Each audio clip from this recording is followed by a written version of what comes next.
ഈശോ മിശിഹായ്ക്ക് സ്തുതിയായിരിക്കട്ടെ. പ്രിയപ്പെട്ടവരെ, എല്ലാവർക്കും പുതിയൊരു വീഡിയോയിലേക്ക് സ്വാഗതം.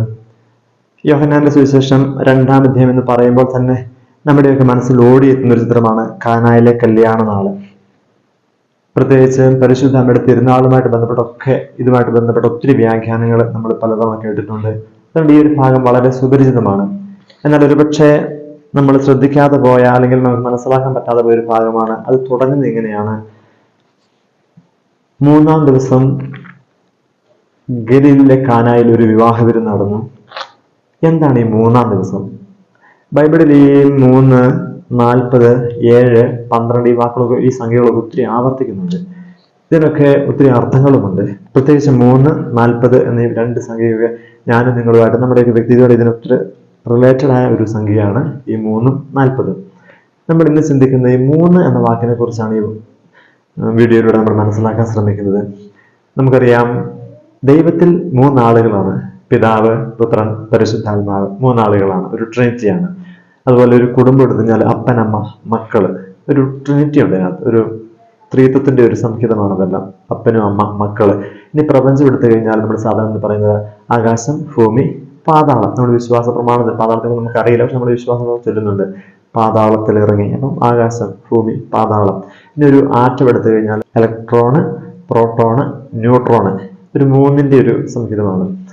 ബൈബിളില് ഈ 3 പലതവണ ആവർത്തിക്കുന്നു നമ്മൾ പറഞ്ഞു കഴിഞ്ഞു.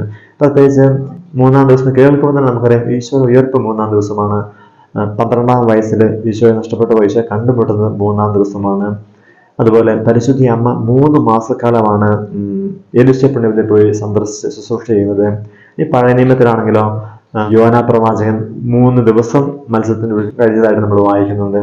അതുപോലെ 3 ദിവസം യാത്ര ചെയ്ത ശേഷം, യാത്ര ദൂരമുണ്ട്, നിനവേ എന്ന പട്ടണം മറികടക്കാൻ 3 ദിവസം യാത്ര ചെയ്യുന്നതായിട്ട് നമ്മൾ ആ ഭാഗത്ത് വായിക്കുന്നുണ്ട്.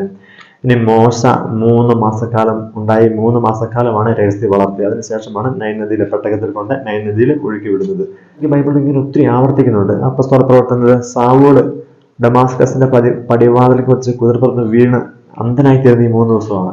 അത് നമ്മൾ അപ്പോസ്തല പ്രവർത്തനം 9:9 വായിക്കുന്നുണ്ട്. 3 ദിവസം സാവൂൾ ഒന്നും ഭക്ഷിക്കുക പാനം ചെയ്യുകയില്ല, അന്ധനായിരുന്നു. ഇങ്ങനെ ബൈബിളിൽ ഉടനീളം ഇങ്ങനെ 3 ആവർത്തിക്കുന്നുണ്ട്. നമ്മൾ ഈ ഭാഗത്തൊന്ന് വായിക്കാൻ ശ്രമിക്കുകയാണ്. ഈ യോഹന്നാൻ 2-ാം അധ്യായം എന്തായിരിക്കും 3 എന്ന് സൂചിപ്പിക്കുന്നത് നമ്മൾ മനസ്സിലാക്കാൻ പോവുകയാണ്. അതിൽ നമ്മെ സഹായിക്കുന്ന ഒരു വചനത്തിലേക്ക് നമ്മൾ പ്രവേശിക്കാൻ പോവുകയാണ്. അത് യോഹന്നാൻ 2-ാം അധ്യായം 6-ാം വാക്യമാണ്. അതിങ്ങനെയാണ് നമ്മൾ വായിക്കുന്നത്: യഹൂദരുടെ ശുദ്ധീകരണ കർമ്മത്തിനുള്ള വെള്ളം നിറയ്ക്കുന്ന 6 കൽപ്പനകൾ അവിടെ ഉണ്ടായിരുന്നു. യഹൂദരുടെ ശുദ്ധീകരണ കർമ്മത്തിനുള്ള വെള്ളം നിറയ്ക്കുന്ന 6 കൽപ്പനകൾ. അതായത് യഹൂദന്മാർക്ക് ശാരീരികമായിട്ട് ഇങ്ങനെ എപ്പോഴും ശുദ്ധി അവർ ചെയ്തുകൊണ്ടേയിരുന്നു. അവർ പല കാര്യങ്ങൾ ചെയ്യുമ്പോൾ അവരുടെ ജീവിതത്തിൽ തിന്മ വരും എന്നുള്ള നിയമപ്രകാരം അവർ പല ശുദ്ധീകരണങ്ങളും ചെയ്തു. പ്രത്യേകിച്ച് ഒരാൾ മൃതസം പങ്കെടുത്തു, മൃതശരീരത്തേക്ക് സ്പർശിക്കേണ്ടി വന്നാൽ അവർ അശുദ്ധരാണ്. അങ്ങനെ നമ്മൾ പഴയ ഒത്തിരി അശുദ്ധിയെക്കുറിച്ച് പഠിപ്പിക്കുന്നുണ്ട്. അപ്പോൾ അതിനുള്ള ശുദ്ധീകരണ കർമ്മം അവർ ചെയ്തുകൊണ്ടേയിരുന്നു. അപ്പൊ അതിനെക്കുറിച്ച് നമ്മൾ വായിക്കുന്നത് സംഖ്യയുടെ പുസ്തകം 19:12. മൃതശരീരത്തെ സ്പർശിക്കുന്നവൻ 7 ദിവസത്തേക്ക് അശുദ്ധനായിരിക്കും.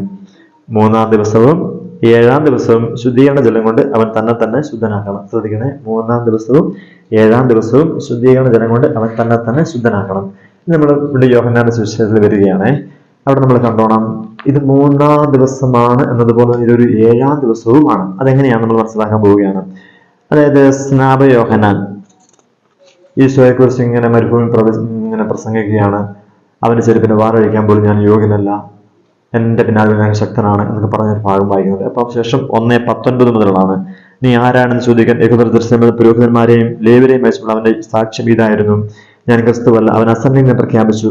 അവർ ചോദിച്ചെങ്കിൽ പിന്നെ നീ ആരാണ്? ഏലിയായോ? അല്ലാതെ അവൻ പ്രതിവേശിച്ചു. അവൻ വീണ്ടും ചോദിച്ചെങ്കിൽ പിന്നെ നീ ആരാണ്? പ്രവചനാണോ? അല്ല. ഈ ഒരു ഭാഗം, ഈ ഒരു ദിവസം, ഈ ഒരു കാര്യം നടക്കുന്ന ഒരു ദിവസം. അതിനുശേഷം 29-ാമത്തെ വാക്യം ഇങ്ങനെയാണ് എഴുതിയിരിക്കുന്നത്: അടുത്ത ദിവസം. അങ്ങനെ പറയുമ്പോൾ അത് 2-ാം ദിവസം. വീണ്ടും 35-ാമത്തെ വാക്യം ഇങ്ങനെയാണ്: അടുത്ത ദിവസം. അങ്ങനെ പറയുമ്പോൾ അത് 3-ാം ദിവസമായി. വീണ്ടും 46-ാമത്തെ വാക്യം ആരംഭിക്കുന്ന ഇങ്ങനെയാണ്: പിറ്റേ ദിവസം അവൻ ഗിരിലേക്ക് പോകാൻ ഇറങ്ങി. അങ്ങനെ പറയുമ്പോൾ അത് 4-ാം ദിവസമായി. അപ്പം വീണ്ടും യോഹന്നാൻ 1-ാം അധ്യായം മാറി 3-ാം ദിവസം. അപ്പം 4, 3, 7 ദിവസം. 7-ാം ദിവസവുമായി, 3-ാം ദിവസവുമായി. ഇതാണ് 7-ാം ദിവസം. 7-ാം ദിവസം. അപ്പൊ നമ്മൾ സംഖ്യയിൽ കണ്ടു 3-ാം ദിവസം 7-ാം ദിവസം ശുദ്ധീകരണ ജലം കൊണ്ട് തന്നെ ശുദ്ധനാക്കണം. പ്രിയപ്പെട്ടവരെയും, വീണ്ടും നമുക്ക് ബൈബിളുമായിട്ട് നമുക്കൊരു ബന്ധമുണ്ടെങ്കിൽ ഈ ഒരു ഭാഗം വായിക്കുന്ന നമ്മുടെ മനസ്സിലേക്ക് മറ്റൊരു കാര്യം കൂടി ഓടിയെത്തും. പുറപ്പാടിന്റെ പുസ്തകം 19-ാം അധ്യായം വായിച്ചു പോകുമ്പോൾ അതിന്റെ 16-ാം വാക്യം ഇങ്ങനെയാണ്: മൂന്നാം ദിവസം പ്രഭാതത്തിൽ ഇടിമുഴക്കവും മിന്നപ്പിണരുകളും ഉണ്ടായി. മലമുകളിൽ കനത്ത മേഘം പ്രത്യക്ഷപ്പെട്ടു. കാഹളത്തിന് അത്യുച്ചത്തിൽ മുഴങ്ങി. പാളത്തിലുണ്ടായിരുന്ന ജനമെല്ലാം ഭയന്നു വിറച്ചു. ദൈവത്തെ കാണുന്നതിനു വേണ്ടി മോശ ജനത്തെ പാളത്തിന് പുറത്തേക്ക് കൊണ്ടുവന്നു. അതായത് സീനായി മലയിൽ ഈജിപ്തിന്റെ അടുത്ത് നിന്നുള്ള പുറപ്പാട് യാത്രയിൽ ദൈവം അവർക്ക് പ്രത്യക്ഷപ്പെടുന്ന മൂന്നാം ദിവസമാണ്. 19:11 ഇങ്ങനെയാണ്: മൂന്നാം ദിവസം അവർ തയ്യാറായിരിക്കണം, എന്നാൽ മൂന്നാം ദിവസം ജനം മുഴുവൻ കാണുക കർത്താവ് സീനായി മലയിൽ ഇറങ്ങി വരും എന്ന് പറഞ്ഞാൽ, നമ്മുടെ ജീവിതത്തിലെ സഹനത്തിന്റെയും സങ്കടത്തിന്റെയും ഒക്കെ ഒരു ആയുസ് എന്ന് പറഞ്ഞാൽ അത് ഒരു 3 ദിവസത്തെ ആയുസേ ഉള്ളൂ. മൂന്നാം ദിവസം ദൈവപ്രവൃത്തിയുടെ ദിവസമാണ്, ദൈവം ഇറങ്ങി വരുന്ന ദിവസമാണ്, നമ്മുടെ ജീവിതത്തിൽ ദൈവം ഇടപെടുന്ന ദിവസമാണ് മൂന്നാം ദിവസം. അപ്പൊ ഇവിടെ നമ്മൾ കാണുന്നത് മൂന്നാം ദിവസം ദൈവം പ്രത്യക്ഷപ്പെടുന്നു. അതിന്റെ ഹെഡിങ് ആണ് ദൈവം പ്രത്യക്ഷപ്പെടുന്നു. പുറപ്പാട് 19-ാം അധ്യായം 16-ാം വാക്യത്തിൽ ഹെഡിങ് ദൈവം പ്രത്യക്ഷപ്പെടുന്നു. കാനായിലെ കല്യാണനാളിൽ നമ്മൾക്കറിയാം, അവിടെ സത്യത്തിൽ മൂന്നാം ദിവസം ഒരു സൂചന തരുന്നത് എന്താ? ഈശോയുടെ മഹത്വം വെളിപ്പെടുന്നതിന് വേണ്ടി പ്രവർത്തിച്ച അടയാളങ്ങളുടെ ആരംഭമാണ് കാനായിൽ ചെയ്ത അത്ഭുതം യോഹന്നാനിൽ എഴുതി വെച്ചിരിക്കുകയാണ്. അതായത് ഈശോ ദൈവമാണെന്ന് പ്രഖ്യാപിക്കാൻ പോകുന്നതിന്റെ തുടക്കം കുറിച്ച് അങ്ങനെയാണ്. സത്യത്തിൽ ദൈവം പ്രത്യക്ഷപ്പെടുന്നതാണത്. മൂന്നാം ദിവസം ദൈവം പ്രത്യക്ഷപ്പെട്ടതാണ്, ദൈവം തുടക്കമാണ് എന്ന് പറഞ്ഞാൽ നമ്മുടെ ജീവിതത്തിലും ഈ മൂന്നാം ദിവസമാണ് ദൈവത്തിന്റെ അനുഗ്രഹത്തിന്റെ ഒരു വഴി തുറക്കപ്പെടുന്ന ദിവസം എന്ന് പറഞ്ഞാൽ ദിവസം എണ്ണി ഇരിക്കരുത്. അതായത് 1-ാം ദിവസം, 2-ാം ദിവസം, 3-ാം ദിവസം കൃത്യമായ ദിവസം എണ്ണി ഇരിക്കരുത് നമ്മൾ. പകരം ദൈവം ഇടപെടുന്ന ദിവസത്തെ, ദൈവം നമ്മുടെ ജീവിതത്തിൽ ഇടപെടുന്ന ദിവസത്തെയാണ് മൂന്നാം ദിവസം എന്ന് ബൈബിൾ വിളിക്കുന്നത്. ഉദാഹരണത്തിന് 38 വർഷം ബത്സേദാ കുളക്കരയിൽ തളർന്നു കിടന്ന മനുഷ്യന് ഒരു 37 വർഷമായപ്പോൾ ഒഹിനിപ്പന്ന സൗഖ്യം കിട്ടാൻ ഇത്രയും കാലം സൗഖ്യം കിട്ടിയില്ല എന്നുള്ളത് അദ്ദേഹം ആരുടെയെങ്കിലും സഹായത്തെ തിരിച്ച് വീട്ടിലേക്ക് പോയിരുന്നെങ്കിൽ 38-ാം വർഷം യേശു അവിടെ വരുമ്പോൾ അദ്ദേഹത്തിന് സൗഖ്യം കിട്ടുമായിരുന്നില്ല. അദ്ദേഹത്തിന് സൗഖ്യം കിട്ടിയ 38-ാം വർഷമാണ്. കാരണം ദൈവം നമ്മുടെ ജീവിതത്തെ അനുവദിക്കപ്പെട്ട ഒരു കാലവും സമയമുണ്ട്. അതാണ് ആ മനുഷ്യനെ സംബന്ധിച്ച് മൂന്നാം ദിവസം.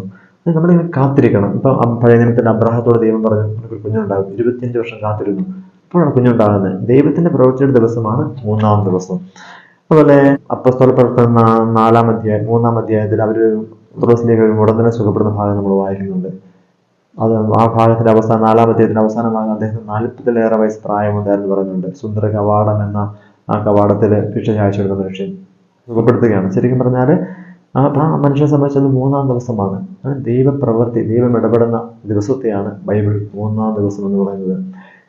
നമ്മുടെ ജീവിതത്തിലും ഇതേപോലെ ദൈവപ്രവൃത്തികളുടെ ദൈവാനുഭവത്തിന്റെ അല്ലെങ്കിൽ ദൈവം ഇടപെടുന്ന, ദൈവം പ്രത്യക്ഷപ്പെടുന്ന ദിവസത്തെയാണ് ബൈബിൾ മൂന്നാം ദിവസം എന്ന് പറയുന്നത്. മനസ്സിലായെന്ന് വിചാരിക്കുന്നു. നന്ദി, നമസ്കാരം.